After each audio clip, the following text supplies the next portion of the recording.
नमस्कार दोस्तों, मैं रवि। आप देख रहे हैं मनी लाइव। ईरान के सुप्रीम लीडर अतायुल्लाह अली खामेनेई ने आज राष्ट्र को संबोधित करते हुए, अपने देश को संबोधित करते हुए लाइव टीवी के संबोधन में कुछ ही मिनट में इजरायली विमान संबोधित कर रहे थे। उसी के कुछ ही मिनट बाद इजराइल के जो विमान थे, तेहरान के लजीवान इलाके पर हमला किया। इस ईरान के सुप्रीम लीडर खामेनेई ने आज राष्ट्र को संबोधित किया। लाइव टीवी संबोधन के कुछ ही मिनट बाद इजरायली लड़ाकू विमानों ने तेहरान के लाजीवान इलाके पर हवाई हमला किया।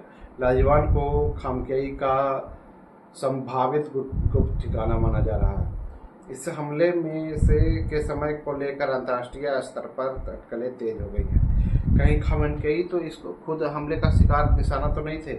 यह हमला ऐसे समय में हुआ है जब इजरायली प्रधानमंत्री बेंजामिन नेतन्याहू ने हाल में ही खुले तौर पर कहा था कि अगर खामेनेई को खत्म कर दिया जाए तो युद्ध और ईरानी शासन दोनों सही हो जाएगा।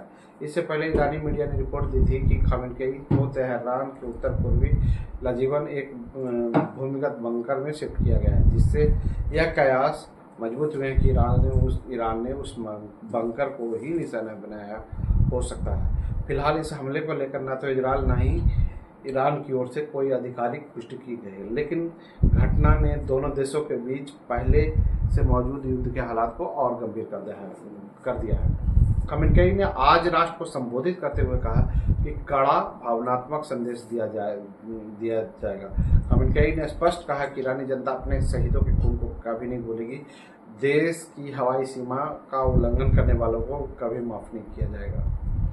उन्होंने कहा कि इस्लामिक गणराज्य के दुश्मनों को चेताया कि अगर अमेरिका या कोई अन्य शक्ति ईरान के खिलाफ सैन्य कार्रवाई करता है तो इसका परिणाम अपूरणीय क्षति के रूप में आएगा। ईरानी सर्वोच्च नेता ने अमेरिकी राष्ट्रपति ट्रंप को धमकी भरे लफ्जों में कहा और हास्यास्पद भी बात किया कि अगर उन्होंने पलटवार किया तो पलटवार किया जाएगा। उन्होंने यह चेतावनी देते हुए कहा, ईरान धमकी भरी भाषा बर्दाश्त नहीं करेगा, थोपी जंग के सामने सरेंडर नहीं करेगा और किसी भी अमेरिकी सैन्य दखल हुआ तो इसे नुकसान बढ़ेगा जिसे कोई भूल नहीं सकेगा। इजरायली हमले को बेवकूफाना बताया उन्होंने। अपने टेलीविजन चैनल पर खामेनेई ने कहा कि इजरायल द्वारा किए गए हमले मूर्खतापूर्ण है और दुर्भावनापूर्ण है। उन्होंने कहा ईरानी जनता सहनशीलता की परीक्षा लेने जैसा है। उन्होंने ईरानी लोगों के समय पर साहसी और दृढ़ व्यवहार की सराहना करते हुए कहा कि यह दर्शाता है कि राष्ट्र आध्यात्मिक और तर्कसंगत दृष्टि से परिपक्व हो चुका है। उन्होंने कहा कि हम न थोपी का जंग स्वीकार करेंगे और न ही हम अपनी ओर से जंग करेंगे। ईरानी राष्ट्रपति ने न तो थोपी के जंग के सामने झुकेगा और न ही थोपी का जंग को स्वीकार करेगा।